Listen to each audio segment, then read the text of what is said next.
बिस्मिल्लाहिर्रहमानिर्रहीम अस्सलाम वालेकुम। और सब खैरियत से माशाअल्लाह जी माशाअल्लाह। अल्लाह ताला सारिਆਂ ਨੂੰ खुश रखे माशाअल्लाह जी। ਅਸੀਂ आए दे हाँ एयरपोर्ट ते लाहौर लामा इकबाल इंटरनेशनल एयरपोर्ट लाहौर ते भनेमा साडा आ रहा जी एक उम्बर साहब उन्होंने लैन वास्ते आए दे ने। पूरी फैमिली आई दी है। ਉਹਦੇ अब्बू आए दे ने, भाई आए दा, बहन आई दी है, अम्मी आई दी है। ते असीं जरा हुण बाहर निकले जरा एयरपोर्ट, वो अंदर चला गया फैमिली।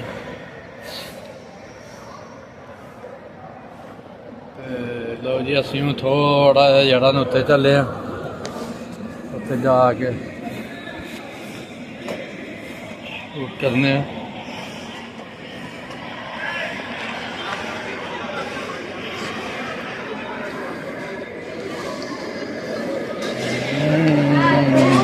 एयरपोर्ट ते बड़ी ठंडी हवा है जी। चादर भी लई है, कोटी भी पाई दी है, फिर भी पाला लगता पे। एक तो आंडे छड़ोला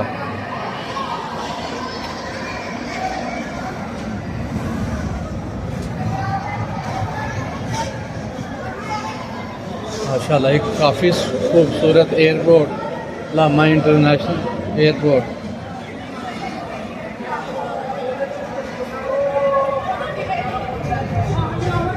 माशाल्लाह माशाल्लाह। आज साहब आ गए।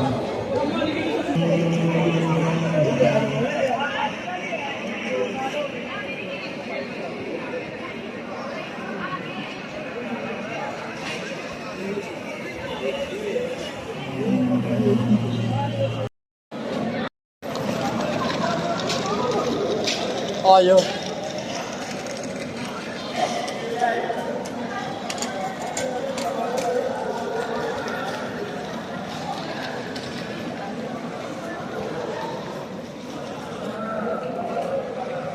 तो जी भाई उम्र भनेवा उम्र आ गया। असली हूँ वापसी जा रहे हैं। फिर एयरपोर्ट से बाहर आ गए हैं। ठंड हो गई है, ठंड जो बहुत ज़्यादा। फिर धुंध भी चंगी पई दी है एयरपोर्ट से।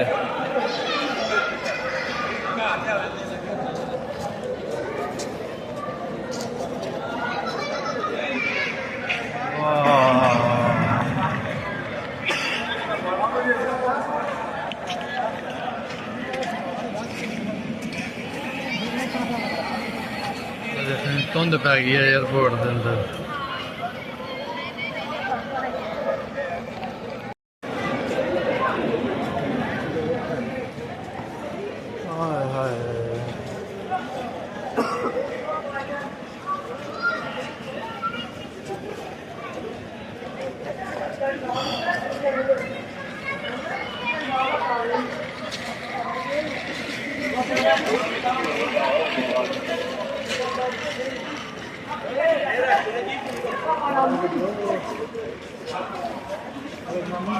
दुआवा ठीक ठाक, अल्लाह का शुक्र है।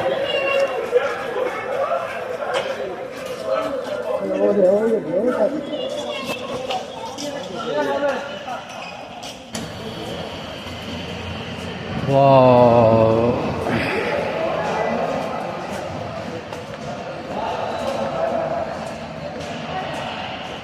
जी लाहौर एयरपोर्ट का तहखाना जिथे गड्डियां शड्डियां आ के खलोंदियां ने।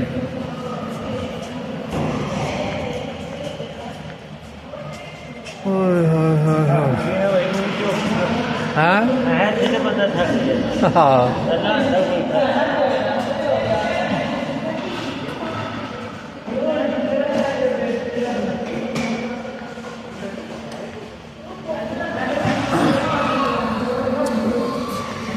ਲੋ ਜੀ ਅਸੀਂ ਹੁਣ ਲਾਮਾ ਇਕਬਾਲ 에ਅਰਪੋਰਟ ਤੋਂ ਬਾਹਰ ਨਿਕਲਣ ਲੱਗੇ ਹਾਂ ਤੇ ਸਾਡੀ ਵੀਡੀਓ ਜਿਹੜੀਆਂ ਮੁਕੰਮਲ ਹੋ ਗਈ। ਸਾਨੂੰ ਲਾਈਕ ਕਰੋ, ਸ਼ੇਅਰ ਕਰੋ, ਸਬਸਕ੍ਰਾਈਬ ਕਰੋ।